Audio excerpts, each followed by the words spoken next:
Capel's coach had some very high praise for your program after the game. I'm not sure. Did you get a chance to see what he said? And no? I didn't. Here, I'll have to pull up the quote for you. Someone else can ask a question because I would like your reaction to it. Here it is. It said, "We played a lot of good teams in this conference, but guys, I'm here to tell you, probably the most complete, the toughest team we faced in this conference is Pittsburgh.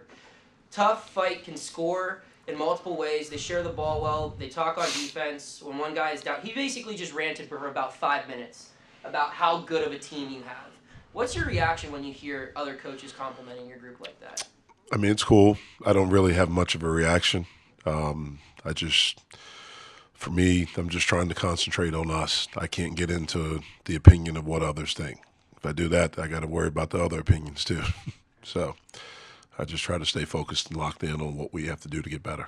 Speaking of concerns, what most concerns you about Florida State? Their size, their athleticism, their defense, their ability to pressure the basketball. Those things concern me. Obviously, they beat us last time we played them here. Their size gave us some problems. Hopefully we can shoot the basketball better, and hopefully we can defend better than we did last time. Were you able to go to school in that game a little bit? I mean, learn some things from that game? Yeah, we're able to learn stuff from all of them. And again, I think we got better from that game, but we're going to have to be a lot better Saturday afternoon. This is the first time you guys have had a chance to play a team that you lost to earlier in the year. Do you anticipate your guys having a little bit of extra motivation for a game like this? I hope so. I certainly hope so. Anything, especially this time of year, that you can use as motivation is helpful. We should be. I mean, they came in here and they beat us. And so hopefully we want to go down there and beat them. Jeff, what's an area that you didn't do well in the first Florida State game that you're hoping that you are able to do well? Just one? Or two, or three, however many measures it is. Our transition defense needs to be a lot better. Our individual one-on-one defense, keeping them out of the paint, that has to be a lot better than it was the last time. And then we have to have consistent ball movement. I thought we did the first 6 minutes of the game and the first 6 minutes, 7 minutes of the second half. And after that, I thought we became a little bit stagnant. So we have to be more consistent on the offensive end of moving the basketball. Did you see your team get better at those things in the games following the Florida State loss? I did. But their defense is a little bit different from the standpoint of they switch everything. And so, we have to do it against that, against the defense that's switching everything and with the size, length, and athleticism that they have. Jeff, Jamarius is obviously very confident handling the ball and playing off of it, but it seems like his confidence is just growing with each game. What's one thing that you've seen from him this year that maybe he's showing you maybe another gear from the Jamarius Burton from last season? I just think he's more confident. I think that's the thing. I think he's more confident. I think he's in a really good rhythm of playing. I thought he was a good player last year. I know he was confident, but I think the surrounding pieces around him this year fit him better, fit our team better. And I think it's allowing him to feel more comfortable with leadership, more comfortable with his voice, expressing himself, and that's helping his game. Does Jamarius kind of pick and choose his spots as when he voices his opinion or voices something that he sees, or is he very active with that? I think every leader picks and chooses their spots. If you become one that says stuff all the time, then you get on people's nerves, and it loses its. The message can be lost. So I do think he picks and chooses his spots. Jeff, I've noticed every time any of your players are asked about Greg, they always have a smile on their face. What is it about him that kind of brings so much joy through his teammates? Yeah, he's a really good teammate. He's first and foremost, he's a really good guy. That's the first thing. Like, he is secure in who he is as a player, as a man. He's confident, but he's all about the team. He's very excited to see others do well. He wants to be a part of other people doing well, whether that's just him saying something, just him encouraging. He has the ability to care deeply, which is can be rare for young people these days. I got 3 of them at home, and it's rare if they care about something besides themselves. He has the ability to do that. How'd you find Greg? Was it a shocker recommending him? Or No, Jake Presutti on our staff was at Marquette, and one of my best friends was the head coach there before he got fired, Wojo. And so I knew about him just because I watched Marquette all the time when Steve was the coach there. And then after this past season, when Greg decided to go into the transfer portal, we had an inside connection with Jake. You had a very interesting off-season. You must have worn out about 6 cell phone batteries getting all those guys.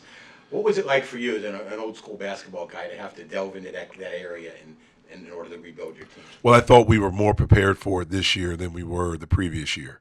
I thought some additions to our staff really helped our staff have more information, to have more background, to be more prepared once the season was over with. And one of the things that, I told our staff when we sat down and we met shortly after the ACC tournament, it was the Monday after, I said to them, from now until I think I gave a date of July 1st, we need to have a lot of wins. And that's going to be recruiting. It's going to be, retention and recruiting. And I thought everyone on our staff did a very good job from that point of getting the right pieces.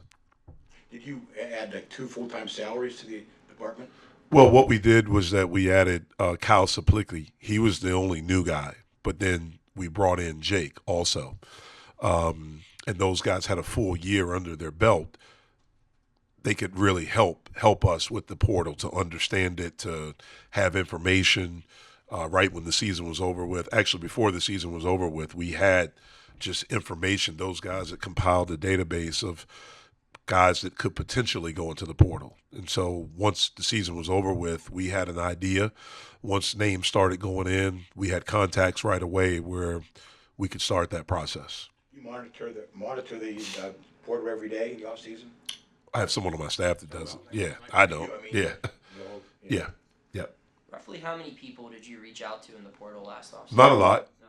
I didn't. I mean, people on my staff may have. We didn't reach out to a lot. We had targeted things of guys or things that we were looking for in guys. And so, I mean, it wasn't a whole lot. So you guys didn't have like a big board with like a whole bunch of names. It was. We had a board. It wasn't a board. It was everything's computerized now, so it's not the old school like I'm used to. So we had a a graph, I guess you'd say, where we had a bunch of names. We had the ability to click on it and you got information. There was another thing you could click on where you could see video, see highlights, to see kind of who they were as a player. And then we'd sit and figure out the guys that we felt like that we wanted, that would fit what we're looking for. And then we tried to go after those guys. That process has to be difficult and complicated. Were you nervous at all that, oh my God, what if it doesn't work out? Was I nervous? I don't know if I was nervous. I felt like we had a lot to offer. And I felt like if we could get guys here on campus, that we'd have a good chance. And I thought that happened. When you talk about getting guys here, I mean, what are some places, maybe not even on campus, but in the city that you use to show, guys who are visiting here for the first time that, hey, this is a really cool place, you should consider. It's everything. It's just the city itself. It's everything. We just try to get them to feel Pittsburgh, to feel campus, to feel the energy, and just to see it, because most people, like I did, have a perception of Pittsburgh. And when you get here, it's nothing like you kind of perceived it or you thought it would be. What was your perception of Pittsburgh before you got here? I thought it would be old steel, just cloudy all the time. I just thought it would be that, really, to be honest with you. And it's, at least the places I go, it's nothing like that. It's really cool. It's beautiful, especially in the fall, spring, and summer. It's always something to do. You have, obviously, if you love sports, you have that year round. The arts, entertainment, whether concerts, shows, whatever it is, museums. I mean, you have everything. You have really cool neighborhoods that, especially here in the city, each of them kind of have their places where you can go hang out, whether you're in Squirrel Hill or Shady Side or, other places like that. I've just found that in most of the people that we bring, I've had friends that have come to visit, family members, and they've said the same thing. It's a really cool city. Those are all selling points when you go Yeah. recruiting. Absolutely. I had the privilege of watching Nelly Cummings in the opening round of the NCAA tournament last year. Is that something you look for in someone who has that experience of playing on that level? Because he is one of the guys you brought in with that. Yeah, well, we wanted to try to target guys that come from winning backgrounds, that understand what it takes. Because in order to win, you have to be selfless. You have to understand that not one person can do it by themselves. I don't care who the best player in the world is, whether you think it's Giannis, Curry, Embiid, Jokic, they can't do it by themselves. So people that understand winning and that have won, they get that. And they want to be a part of something instead of maybe wanting to be the something. When you look at Nelly, you just mentioned him, that program has done that. They have been as consistent as any team, and that's the culture that they've built. And so certainly he was someone that that's one of the qualities that we really liked about him, the fact that he had won, he had been a major part of that, and we felt like he could interject that into our program. Do coaches help each other out in the portal if they think they have a guy who might need a change of scenery or something like that? Do they say, hey, think about this guy? Sometimes. I mean, some coaches are honest if you call them to ask them an opinion. Some of them aren't because they may want to get rid of them. So it just depends. Depends on the relationship. For me, it depends on the relationship with the coach. If I know the coach or I know someone that knows him, I feel like I can get accurate information. But you have to be able to decipher that because sometimes they want them out. So they'll just say stuff. Sorry, Jeff, every coach has their quirks. When you're prepared for a Leonard Hamilton team, what can you expect to see? And then does this team embody what a typical Hamilton team might look like? Well, you're going to see length, athleticism, size, pressure, switching everything. It's a team that you can't run a particular offense against. You have to play offense. They take you out of, your plays with the way that they defend. Is this a typical team? No, because they have a lot of injuries. I think he probably feels like he had some guys that he thought would be back that turned pro. And then they were just hit with major injuries in the preseason. So they don't have the depth that they normally have. They normally play 11, 12 guys. They're not doing that. It's funny when you look at Florida State this year, they have some guys that are in like the top 10 in minutes played. I don't think it's been that way since I've been here. At times they've had their best players come off. I mean, Scotty Barnes came off the bench. Pat Williams came off the bench. And so they've had a lot of depth. They still have depth, but not like they've had because of those injuries. I'm guessing your Rolodex is pretty thick with coaches' phone numbers, isn't it? I don't talk to a lot of coaches. Oh, you don't? No, I don't talk to a lot of coaches. I have some friends. No, I don't talk to a lot of coaches. I have some friends that are in it, and I have some people I associate with, but not a lot. Is that intentional? It just is what it is. I don't think about it. So earlier this week, obviously LeBron became the NBA's all-time leading scorer. Do you have any memories of interacting with LeBron when he was a younger guy or anything like that? No, I never saw him in high school. I never saw him play. Saw him live. I saw him on TV. Obviously admired him from afar. My only interaction with him was a few times with USA Basketball. Obviously, I think he's a savant. He's brilliant. He's one of the best basketball players to ever play. And that that's something I never thought I'd see. And it's just a testament to how great he is. And he's someone that probably won't be fully appreciated until he stops. Sometimes that's what happens with guys, especially with him. I mean, in everything, off the court, on the court. I mean, he's such an example of what a good guy is. Do you think that? Oh, go ahead. No, if you're No, continuing on we the don't need to talk more LeBron. The managers on a basketball team are some of the most dedicated guys to Yeah. a team. They don't get a lot of the flash of being on the team, but can you speak to the level of commitment of your group of guys? They're unbelievable. Our guys love them. We love them. They're a big part of our team. We can't be our best without them. We can't function without them. They're an integral part of the team. I tell my team that the first time we have a meeting, they're in there. And I tell them they're part of our team. Don't mistreat them. Get to know them. Develop relationships with them. They're here to help us. They're not here to do things for you. They're here to help us just like we're here to help them. They give us energy. We give them energy. They're tireless. They're dedicated. They're loyal. And they're a big part of what we do. Greg, every time we bring your name up to a teammate or a coach or anyone, everyone smiles when they talk about you. What is it about you that makes people happy, man? Probably that I'm just a happy guy. I mean, that's my goal, I guess, is to try and just bring a smile or to anybody day. Because at the end of the day, what I think about is you never know what somebody's going through, so just smiling at them or just being happy could help change their day, That's just how I think about it. You never know what somebody else got going on. So if I'm having a good day, bad day, just having a smile on my face just could help anybody. Have you always been that way? Yeah, I've been like that just since I was growing up. I've always been the happier person, no matter what was going on. So just something I think it was just happening since I've been growing up. You from a big family? Yeah, my family pretty big, I would say. So but I was the youngest, so usually I was the one getting picked on. But until I got taller. So once I got taller, I ain't really get bullied as much. But yeah. Now, is the rest of your family like you? Are they all kind of outgoing? No, definitely not. No. No, my family not as out. I'm the most outgoing, I would say. My brother, I got an older brother. He's pretty outgoing as well. My little sister though, and my mom, not outgoing for real. They the mean ones. How many brothers and sisters do you have? I got 3 older brothers, and then I got my little sister. So yeah, we A basketball player among the group? for sure. My little sister good too.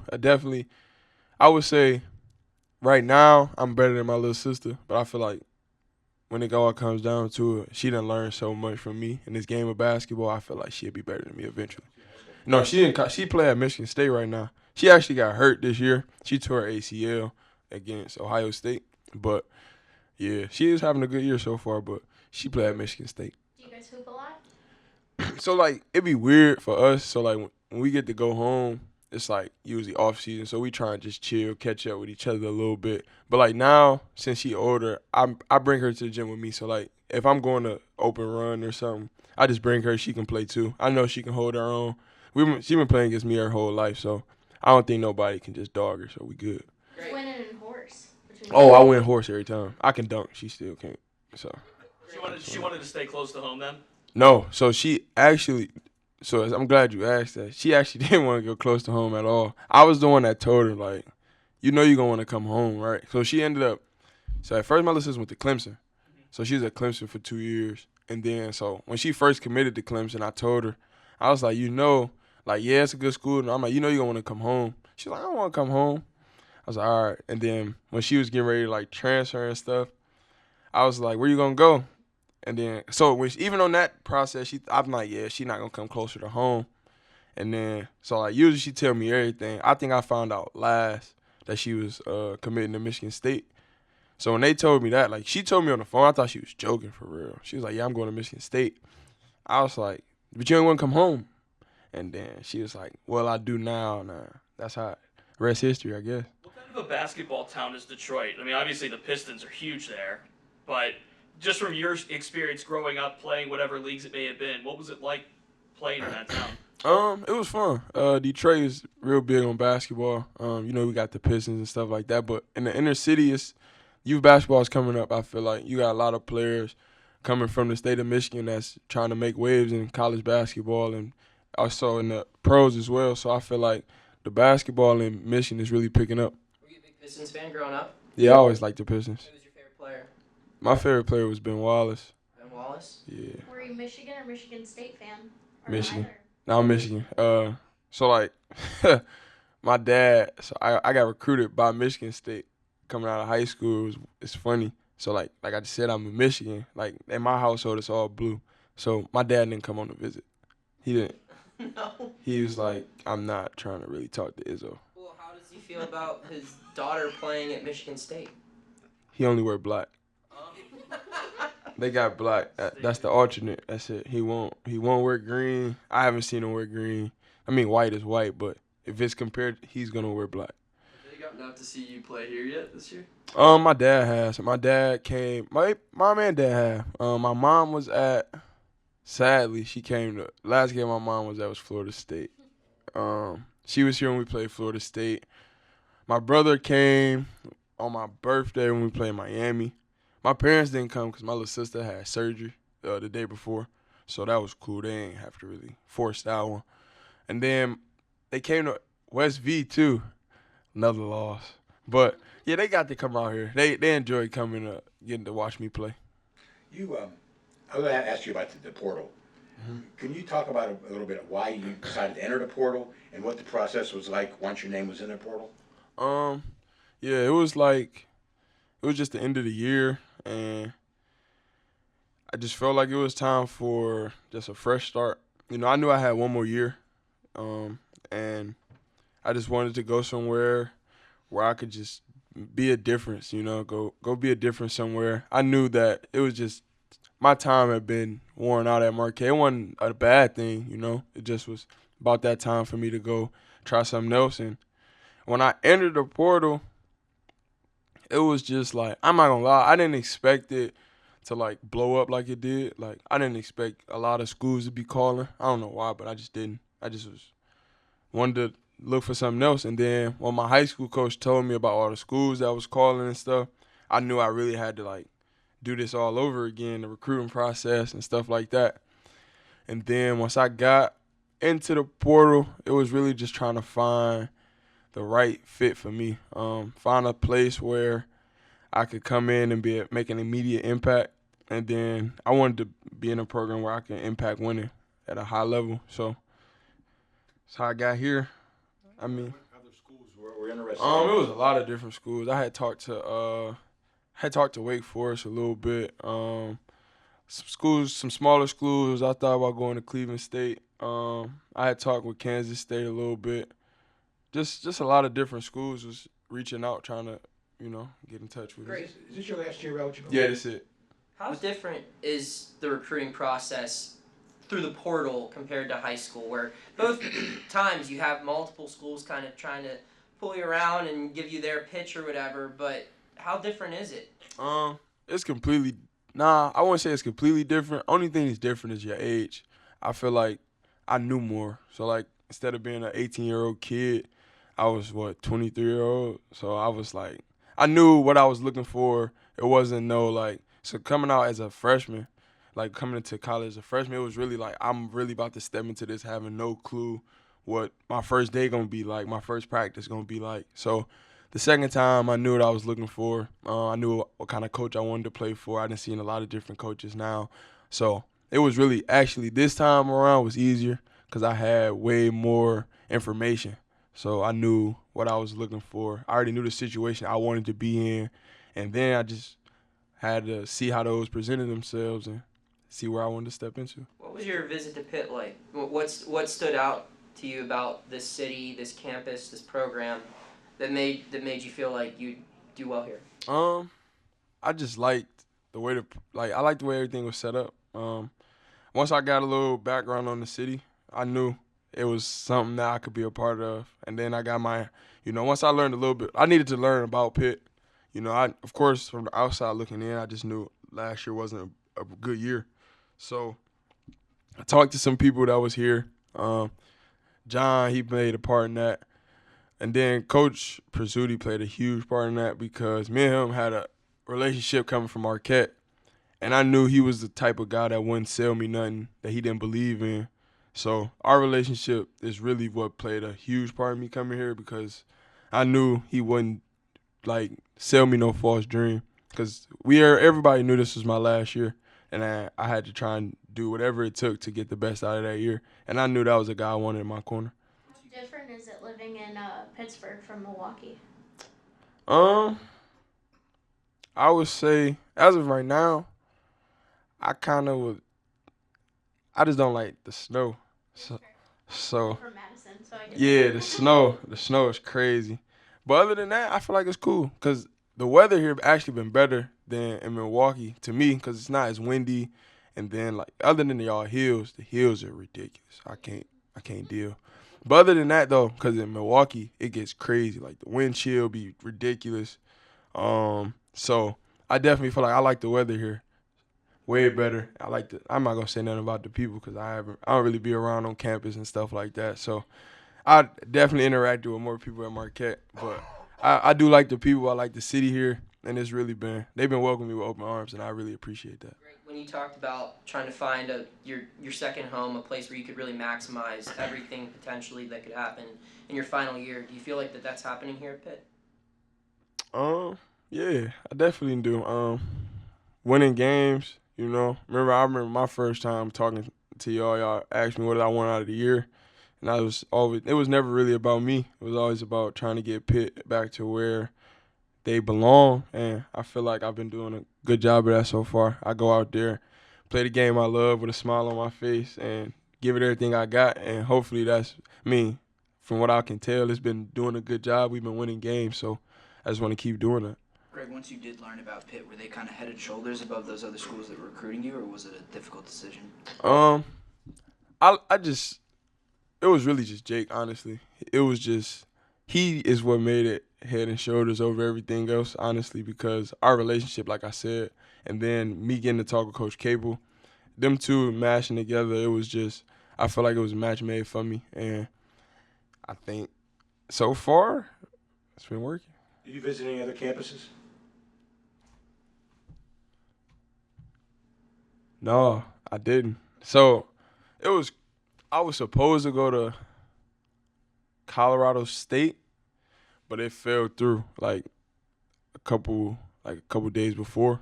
I think somebody else went on a visit or something and committed. I think so. I didn't go there. I think that was the only visit I was supposed to take that I didn't. And then I visit here, and I don't think I visited nowhere else. I committed. We should probably ask you at least one Florida State related question since you do play a game against them in a couple of days. So, this is the first time you guys have had a chance to play an opponent that beat you this year. Does that give you any extra motivation compared to other matchups? Do you feel like you guys are going to be a little bit more locked in or focused or motivated for this one? I think we should be. I think the team definitely remember what happened last time we played Florida State. So I feel like we definitely gonna be geared and ready to go because it was a game we felt like they came out and played harder than us, and that's something we try and pride ourselves on is playing harder than the other team, and we didn't that night. So it feel good to know we got a chance to go redeem ourselves, and we got to do it. Any bracketology talk showing up in the locker room? Nah. No? Any LeBron talk? Yeah, we've been talking about LeBron a lot. Is the consensus amongst guys your age that LeBron's the GOAT, or is it still kind of for my age? Yes, you feel me? It'd be some of the older people trying to get us to jump ship. The one thing I will say is my age bracket, we loyal. Let's go, Bron. What's an area from the first Florida State game that you guys didn't do well that you're hoping to do well this time around? I would say first off, rebounding. I feel like they had an advantage on us rebounding the basketball. They was getting a lot of their misses back. I feel like we gave them some comfort to start. They had a few shots, or I feel like they just was comfortable making shots over us that we gave them a lot of dare shots to start the game. I feel like we let them get comfortable and then they continued to be comfortable the rest of the game, which is something we're not supposed to allow no team to do. So it started with taking away their comfort. When we do that, then I feel like the game would be in our favor and we can go from there. Greg, it hasn't exactly been smooth sailing throughout the entire year for you. You've gone through some slumps and pulled yourself out of them. How is a shoot? And that's just kind of life as a shooter, I guess. But how do you stay level during those times and make sure that you can pull yourself out of slumps? Like I always say, I just gotta have confidence in my work. At the end of the day, I'm going, like you said, it's gonna happen. I'm gonna have good games. I'm gonna have bad games. I'm gonna have 2 good games. I might have 2 bad games. But at the end of the day, as long as I'm confident in my work, and like with me, I'm gonna shoot regardless. If I have a good game shooting, you still gonna see me be the first one to go shoot again. If I have a bad game shooting, like y'all have seen it, I will stay here and shoot again. So it really don't matter. Good game, bad game, still go shoot, put your work in no matter what. That's more you put your work in and be consistent with that, better you'll be as a player.